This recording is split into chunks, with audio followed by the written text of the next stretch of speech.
안녕하십니까. 경제와 정책의 이면을 냉철하게 분석하는 채널입니다. 대한민국에서 직장인으로 살아간다는 것은 어쩌면 매달 국가와 세금이라는 거대한 톱니바퀴 속에서 고군분투하는 과정일지도 모릅니다. 특히 뼈 빠지게 일해본 소중한 소득에서 꼬박꼬박 떨어져 나가는 세금을 볼 때면 내가 국가를 위해 일하는 것인지 나를 위해 일하는 것인지 깊은 회의감이 들기도 합니다. 연봉이 오를수록 가차없이 높아지는 누진세율 구간을 마주하게 되면 합법적인 절세 방안을 찾는 것은 단순한 재테크를 넘어 생존의 문제가 됩니다. 이러한 상황 속에서 최근 여의도 정치권과 금융가를 동시에 뒤흔든 파격적인 정책 상품이 수면 위로 올라왔습니다. 바로 국민성장펀드입니다. 이 펀드의 탄생 배경을 이해하기 위해서는 먼저 현재의 거시경제적 흐름을 살펴볼 필요가 있습니다. 지금 전 세계는 총성 없는 경제전쟁을 치르고 있습니다. 미국, 중국, 일본 등 주요 강대국들은 반도체, 인공지능, 그리고 바이오와 우주항공 같은 국가 전략산업의 패권을 쥐기 위해 수백조 원의 자금을 앞다투어 쏟아붓고 있습니다. 우리 대한민국 역시 이 거대한 글로벌 기술 패권 경쟁에서 초격차를 확보하지 못하면 국가 경제의 명운이 위태로울 수밖에 없는 절체절명의 위기감을 안고 있습니다. 정부는 이 미래 먹거리 산업에 대규모 자금을 투입하기로 결정했지만 막대한 예산을 국가 재정만으로 충당하기에는 분명한 한계가 존재합니다. 따라서 민간의 자본, 즉 국민의 자금을 이 거대한 국가적 프로젝트에 합류시키기 위해 유례없는 혜택을 내걸게 된 것입니다. 정부가 위험을 일정 부분 껴안는 대신 국민들에게 성장의 과실을 나누어 주겠다는 전략입니다. 그 혜택의 규모는 가히 역대급이라 평가받고 있습니다. 첫째, 투자 금액의 무려 40%를 소득공제해준다는 파격적인 조건입니다. 과거 혜택이 미미했던 재형저축이나 연금저축에 실망하셨던 투자자들에게도 이 수치는 시사하는 바가 큽니다. 둘째, 투자자의 가장 큰 공포인 원금 손실에 대한 강력한 방어막입니다. 정부와 운용사가 이른바 후순위 보전장치를 통해 펀드 손실의 최대 20%까지 먼저 자기 자본으로 메꾸어 주겠다는 구조를 설계했습니다. 즉, 글로벌 경제 충격으로 펀드가 마이너스 20%의 수익률을 기록하더라도 투자자의 원금은 온전히 보전되는 구조입니다. 게다가 배당 소득세 역시 기존의 15.4%가 아닌 9%의 분리과세를 적용하겠다는 방침입니다. 금융소득 종합과세 대상자를 제외한 대다수의 직장인과 소상공인에게 이는 사실상 정부가 보증하는 수준의 파격적인 혜택입니다. 정부가 국민들에게 대한민국 경제를 지키는 데 동참한 대가로 일종의 참전 보상금을 지급하는 격이라 볼 수 있습니다. 그러나 시청자 여러분, 경제학의 대전제 중 하나는 공짜 점심은 없다는 것입니다. 혜택이 큰 만큼 정교한 전략 없이 맹목적으로 접근한다면 오히려 귀중한 자산 운용에 차질을 빚을 수 있습니다. 이토록 화려한 혜택 이면에는 반드시 우리가 냉정하게 따져보아야 할 조건과 숨겨진 리스크가 존재합니다. 그렇다면 과연 내 연봉을 기준으로 구체적으로 얼마의 세금을 환급받을 수 있는지, 그리고 이 펀드에 숨겨진 치명적인 함정 3가지는 무엇인지 지금부터 객관적인 데이터를 바탕으로 낱낱이 해부해 보겠습니다. 본격적인 분석에 앞서 숫자가 지니는 의미를 명확히 짚어보겠습니다. 정부가 제시한 소득공제 40%라는 파격적인 수치는 단순히 세금을 깎아준다는 1차원적인 의미를 넘어섭니다. 이는 투자와 동시에 확정적인 수익을 손에 쥐고 시작한다는 것을 뜻하며 불확실성이 팽배한 현재의 거시경제 상황에서는 매우 이례적이고 강력한 구조입니다. 그렇다면 시청자 여러분의 실제 연봉을 기준으로 연말정산 시 환급받을 수 있는 정확한 금액을 시뮬레이션해 보겠습니다. 먼저 대한민국의 평균적인 직장인 연봉 구간인 4천만 원대의 경우를 살펴보겠습니다. 이 구간의 근로자가 1,000만 원을 국민성장펀드에 납입했다고 가정해 보겠습니다. 납입액의 40%인 400만 원이 과세 표준에서 제외되는 소득공제 혜택을 받게 됩니다. 일반적으로 이 구간의 소득세율은 지방소득세를 포함하여 약 16.5%가 적용됩니다. 따라서 400만 원에 16.5%를 곱한 66만 원을 연말정산 시 즉시 현금으로 환급받게 됩니다. 1,000만 원을 투자하여 시작과 동시에 6.6%의 확정 수익을 올리는 셈입니다. 시중은행의 예금 금리와 비교해 본다면 이는 이미 예금 이자의 2배에 달하는 금액을 세금 환급만으로 확보하는 것과 같습니다. 다음으로 세금 부담이 급격히 체감되기 시작하는 연봉 7천만 원 구간을 분석해 보겠습니다. 이 구간부터는 세율이 26.4%로 뛰게 됩니다. 만약 이 근로자가 투자 한도를 높여 2천만 원을 납입한다면 800만 원의 소득공제가 적용됩니다. 여기에 26.4%의 세율을 곱하면 무려 211만 원을 환급받게 됩니다. 펀드의 실제 운용 수익률이 0%에 머문다 하더라도 세제 혜택만으로 이미 10.5%가 넘는 수익을 달성하는 구조. 0.5%가 넘는 수익을 달성하는 구조입니다. 이는 평범한 직장인에게 한 달치 월급에 버금가는 상당한 잉여 자산이 창출되는 것과 같습니다. 더욱 극적인 변화는 연봉 1억 원을 초과하는 고소득 구간에서 나타납니다. 이 구간의 적용세율은 38.5%에서 최대 40%를 상회합니다. 이분들이 3천만 원을 투자하여 1,200만 원의 소득공제를 받는다면 실제 환급액은 462만 원에 달하게 됩니다. 웬만한 대기업 신입사원의 초봉 수준에 해당하는 금액이 연말정산 한 번으로 통장에 꽂히게 되는 것입니다. 고연봉자일수록 누진 세율의 압박이 거센 대한민국 조세체계에서 이 펀드는 선택이 아닌 필수적인 자산 방어 수단으로 작용할 수밖에 없습니다. 여기에 방점을 찍는 또 하나의 결정적인 제도가 바로 배당 소득세 9% 분리과세입니다. 통상적으로 은행 이자나 주식 배당금을 수령할 때 우리는 15.4%의 세금을 국가에 납부해야 합니다. 그러나 이 펀드에서 발생하는 수익에 대해서는 단 9%의 세금만을 부과합니다. 더 나아가 이 수익은 금융소득 종합과세에 합산되지 않는 분리과세 혜택을 받습니다. 금융소득이 많아 최고 45%의 징벌적 종합과세 세율을 적용받을 위기에 처한 자산가들에게 이는 합법적인 테두리 내에서 제공되는 가장 강력한 절세 도구입니다. 국가가 고연봉자와 자산가들에게 이러한 혜택을 제공하면서까지 국가 전략산업 육성을 위한 자본 조달에 사활을 걸고 있음을 방증하는 대목입니다. 수치상으로 볼 때 이 펀드는 가히 완벽해 보입니다. 정부의 원금 보전 장치와 막대한 세금 환급, 그리고 저율 분리과세까지 투자자가 마다할 이유가 없어 보입니다.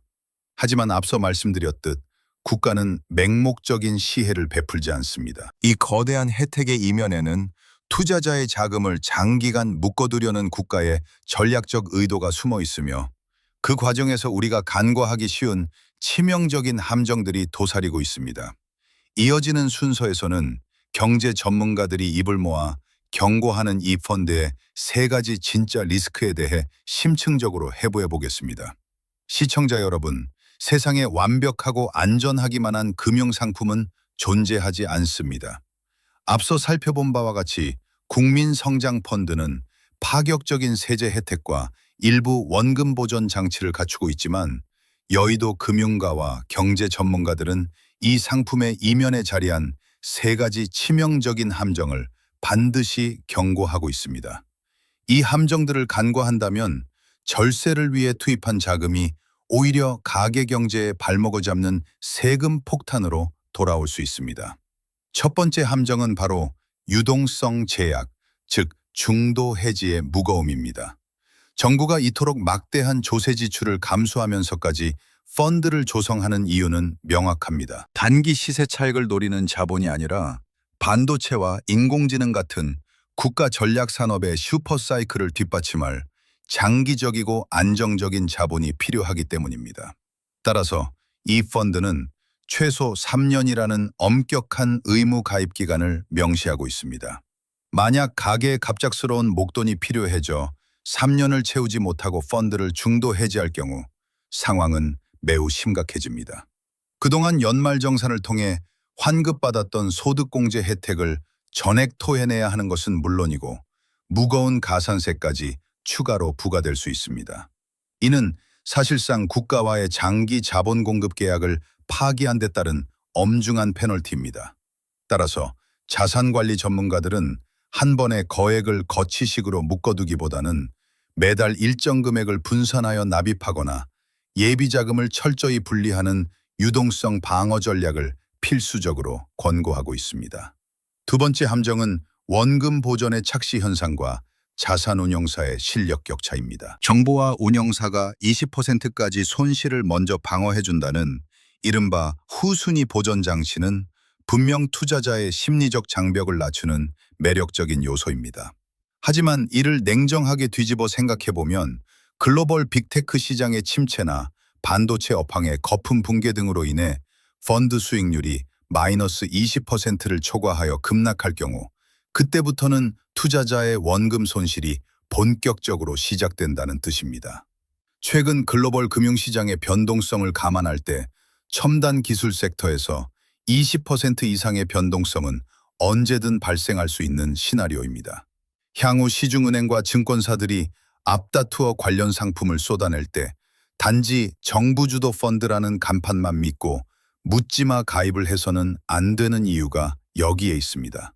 해당 운용사가 과거 혁신 기술 섹터에서 어떠한 실질적인 운용 성과를 보여주었는지, 위기 상황에서의 리스크 관리 능력은 검증되었는지 꼼꼼하게 따져보아야만 소중한 자산을 지킬 수 있습니다. 세 번째이자 마지막 함정은 바로 정치적, 정책적 리스크입니다. 조세 특례 제한법 등에 기반한 이러한 대규모 정책 금융 상품은 필연적으로 여의도 정치권의 지형 변화나 정부의 재정 정책 기조에 매우 민감하게 반응할 수밖에 없습니다. 국회 예산처의 세수 결손 우려나 건전 재정을 강조하는 목소리가 커질 경우 이러한 파격적인 조세 감면 혜택은 언제든 도마 위에 오를 수 있습니다. 과거의 여러 정책 펀드 사례를 복기해 보더라도 상품 출시 초기에 가장 강력하고 우호적인 혜택이 집중되며 이후 차수가 거듭되거나 예산이 소진될수록 혜택의 폭이 축소되거나 가입 요건이 까다로워지는 경향을 뚜렷하게 보였습니다. 기수혜자의 권리가 소급하여 박탈되는 경우는 없겠지만 상황을 관망하다가 초기 진입 타이밍을 놓치면 가장 유리한 재테크의 기회를 상실할 수 있다는 점을 명심해야 합니다. 결국 이 펀드는 정부가 국가 경제에 명운을 걸고 깔아준 거대한 판입니다. 하지만 그 판 위에서 함정을 피하고 나의 자산을 온전히 지키며 불리는 것은 철저하게 투자자 개인의 몫이자 역량입니다. 그렇다면 우리는 이 세 가지 리스크를 어떻게 현명하게 회피하고 이 정책을 가계자산 증식의 강력한 디딤돌로 삼을 수 있을까요? 다음 순서에서는 기존 자산을 재배치하는 포트폴리오 리밸런싱 전략과 더불어 우리 가족 전체의 세후 수익을 극대화하는 실전 가이드라인에 대해 집중적으로 분석해 보겠습니다. 시청자 여러분, 앞서 짚어본 세 가지 리스크, 즉 유동성 제약과 운용사의 역량 차이, 그리고 정책적 불확실성을 마주하게 되면 상당수의 일반 투자자들은 지레 겁을 먹고 투자를 포기하곤 합니다. 하지만 금융시장에서 소위 스마트 머니를 운용하는 발빠른 투자자들은 포기하는 대신 전략을 전면적으로 수정합니다. 치명적인 함정이 존재한다는 사실을 인지했다면 그 함정을 우회하여 정책적 혜택만을 극대화하는 실전 자산 배치 전략을 수립해야 합니다. 가장 먼저 점검하고 실행에 옮겨야 할 핵심 전략은 바로 포트폴리오 리밸런싱입니다. 새로운 투자 자금이 부족하다고 한탄할 것이 아니라 현재 가계가 보유 중인 자산의 효율성을 매우 냉정하게 평가해야 할 시점입니다.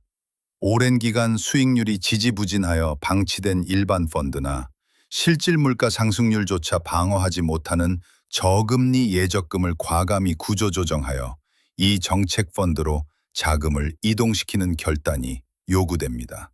납입액에 대한 40% 소득공제는 불확실한 주식시장에서 이미 확정된 수익을 확보하고 시작하는 것과 동일한 재무적 효과를 발휘합니다. 따라서 이를 단순한 여윳돈 투자의 관점이 아니라 가계자산의 전면적인 재배치 차원에서 접근하는 것이 경제학적으로 타당합니다. 또한 기존 절세 계좌와의 정책적 시너지를 철저하게 파악하고 활용해야 합니다. 금융당국과 업계의 동향에 따르면 향후 본격적인 펀드 운용 시기에 맞춰 기존 개인종합자산관리계좌 ISA와의 연계나 청년 세대의 자산 형성을 돕는 기존 정책 금융상품의 만기 자금을 이 펀드로 원활하게 이전할 수 있는 제도적 장치들이 논의되고 있습니다. 이러한 연계망을 적극적으로 활용하게 된다면 비과세 혜택과 소득공제 혜택이 이중으로 겹쳐지면서 자산이 눈덩이처럼 불어나는 이른바 복리마법의 재무구조를 완성할 수 있습니다. 더 나아가 이 정책 상품의 진정한 파괴력은 개인의 절세를 넘어선 온가족 교차가입이라는 가문 차원의 재무 설계에서 가장 강력하게 발휘됩니다. 맞벌이 부부의 경우 대한민국의 가혹한 누진세율 원리를 철저하게 역이용해야 합니다. 부부 중 연봉이 더 높아 상대적으로 높은 소득세율 구간을 적용받는 배우자의 명의로 납입 한도를 우선적으로 채우는 것이 가계 전체의 세후 수익을 극대화하는 가장 기본적이고 확고한 공식입니다. 은퇴를 맞이하신 부모님 세대에게도 이 펀드는 매우 훌륭한 재무적 대안이 될 수 있습니다. 은퇴 후 근로소득이 단절되어 현금 흐름이 아쉬운 상황에서 9%라는 파격적인 저율 분리과세 혜택은 건강보험료 인상이나 종합과세의 부작용 없이 안정적인 배당 수익을 누릴 수 있는 안전판 역할을 합니다. 뿐만 아니라 자녀 세대를 위한 합법적인 부의 이전 수단으로도 그 활용 가치가 높습니다. 현행 세법이 허용하는 증여세 면제 한도 내에서 자녀에게 초기 자금을 증여한 뒤 자녀 명의로 펀드에 가입시켜 장기간 묶어둔다면 대한민국 핵심 산업이 성장하는 장기 궤적과 함께 자녀의 든든한 종잣돈이 불어나는 복리의 효과를 기대할 수 있습니다. 결국 이 정책은 단순히 금융상품 하나에 가입하느냐 마느냐의 지엽적인 문제가 아닙니다. 국가가 전략적으로 깔아준 합법적인 절세의 판 위에서 우리 가족의 자본을 어떻게 효율적으로 배치하고 미래의 불확실성에 대비할 것인가를 묻는 거대한 재무적 과제입니다. 아무리 정부가 손실의 일부를 방어해주고 막대한 세금을 환급해준다고 한들 내 자본이 어떤 경제적 논리로 굴러가고 있는지 명확히 이해하고 행동하지 않는다면 그 과실을 온전히 거두어 드릴 수 없습니다. 그렇다면 우리는 최종적으로 어떠한 결단을 내려야 하는지 마지막 순서에서 전체적인 시사점과 향후 전망을 종합해드리겠습니다. 결론적으로 말씀드리겠습니다. 오늘 우리가 심층적으로 점검한 국민성장펀드는 단순한 금융상품을 넘어 대한민국 조세 역사상 유례를 찾아보기 힘든 강력한 절세무기이자 자산 증식의 기회입니다.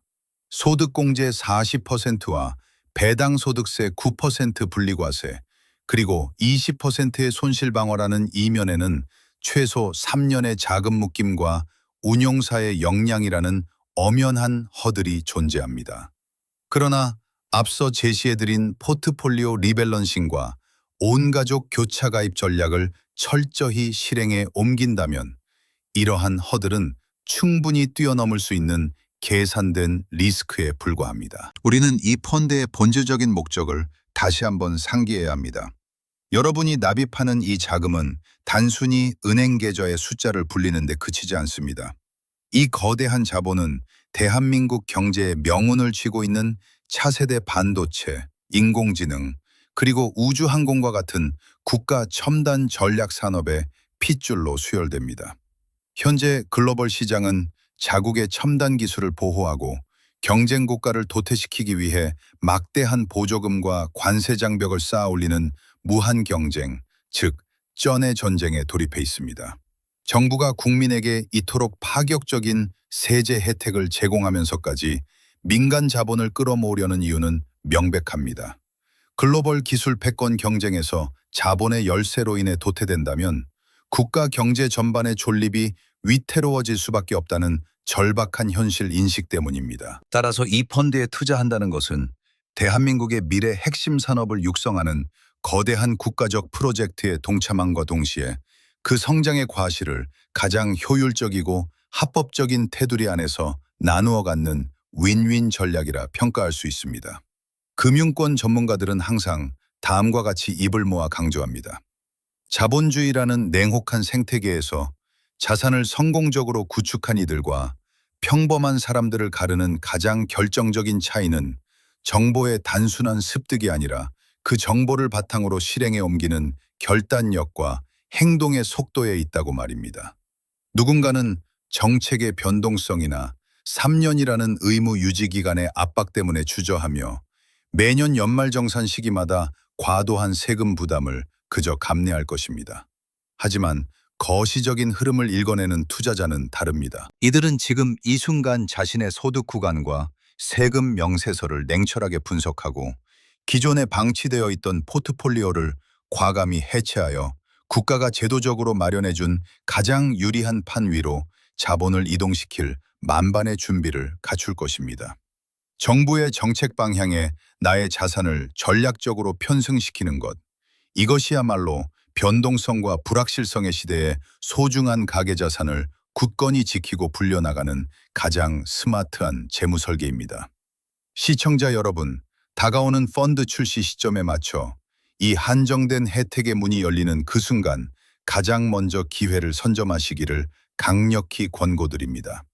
철저한 분석과 전략이 부재한 위기는 곧 재앙이지만 정확한 데이터와 명확한 방향성이 동반된 위기는 언제나 자산 증식의 가장 큰 기회로 작용해 왔습니다.